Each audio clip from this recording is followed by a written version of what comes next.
പാതിവില തട്ടിപ്പ് കേസിലെ മുഖ്യപ്രതി അനന്തകൃഷ്ണന്റെ ഭൂമി കണ്ടുകെട്ടാൻ നീക്കം. ഭൂമി കണ്ടുകെട്ടണമെന്നാവശ്യപ്പെട്ട് ക്രൈംബ്രാഞ്ച് മൂവാറ്റുപുഴ കോടതിയിൽ അപേക്ഷ നൽകി. അനന്തകൃഷ്ണൻ ഭൂമി വാങ്ങിയത് തട്ടിപ്പ് പണം ഉപയോഗിച്ചെന്ന് ക്രൈംബ്രാഞ്ച് കണ്ടെത്തിയിരുന്നു. തട്ടിപ്പുമായി ബന്ധപ്പെട്ട് BJP നേതാവ് AN രാധാകൃഷ്ണന്റെ പങ്ക് അന്വേഷിക്കണമെന്നാവശ്യപ്പെട്ട് എൻഫോഴ്സ്മെന്റ് ഡയറക്ടറേറ്റിന് പരാതി.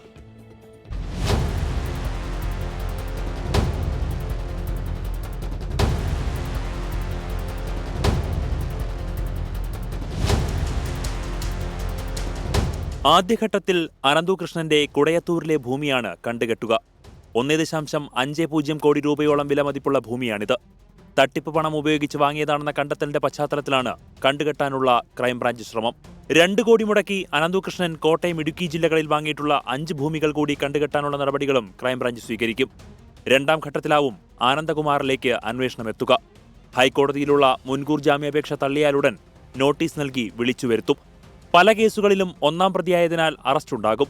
അതിനിടെ തട്ടിപ്പുമായി ബന്ധപ്പെട്ട് BJP നേതാവ് AN രാധാകൃഷ്ണന്റെ പങ്ക് അന്വേഷിക്കണമെന്നാവശ്യപ്പെട്ട് എൻഫോഴ്സ്മെന്റ് ഡയറക്ടറേറ്റിന് പരാതി ലഭിച്ചു. കോൺഗ്രസ് നേതാവ് VR അനൂപാണ് പരാതി നൽകിയത്.